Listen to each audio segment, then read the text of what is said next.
જંગલ નજીકના રહેવાના વિસ્તાર કે ગામમાં પશુના મૃત્યુ પર તાત્કાલિક નિકાલ કરવા મુખ્ય અપીલ। ધારીના ઝેર ગામે પર્યાવરણ પ્રેમી તૌસીફભાઈ લલિયા દ્વારા ઉમદા કામગીરી કરવામાં આવી હતી। ગામમાં મૃત અવસ્થામાં પડેલ બળદને તાત્કાલિક ખસેડી ડમ્પિંગ કામગીરી પૂર્ણ કરવામાં આવી હતી।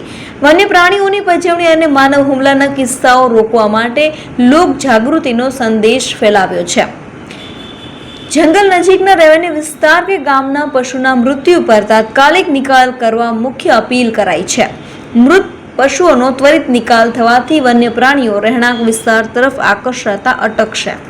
હાલના સમયમાં જે વન્ય પ્રાણી પજવણીના કિસ્સાઓ ખૂબ વધી રહ્યા છે તેનું ક્યાંક ને ક્યાંક મુખ્ય કારણ મૃત પશુઓનું યોગ્ય ડમ્પિંગ નથી કરવામાં આવતું। આપ જોઈ શકો છો કે મારા જ ગામનો આજનો જે એક મૃત બળદનું એક મૃતદેહ મારા ગામથી ખૂબ નજીકમાં હતું, તેનો યોગ્ય ખાડો કરી અને એનું યોગ્ય ડમ્પિંગ કરવામાં આવ્યું છે। જો આ ન કરવામાં આવે તો છેલ્લા 3 દિવસથી સૌથી વધુમાં વધુ અમારા ગામની અંદર સિંહોના લોકેશન થાય છે। એની પાછળ લોકો પજવણી કરે છે અને ક્યાંક ને ક્યાંક સિંહની હિંસક જે સ્વભાવ છે એ એમાં જવાબદાર થાય છે અને માનવ હિંસાના બનાવો જે હાલના સમયમાં ખૂબ બની રહ્યા છે, આ એને રોકવા માટેની એક ખાસ મારી એક પહેલ હતી।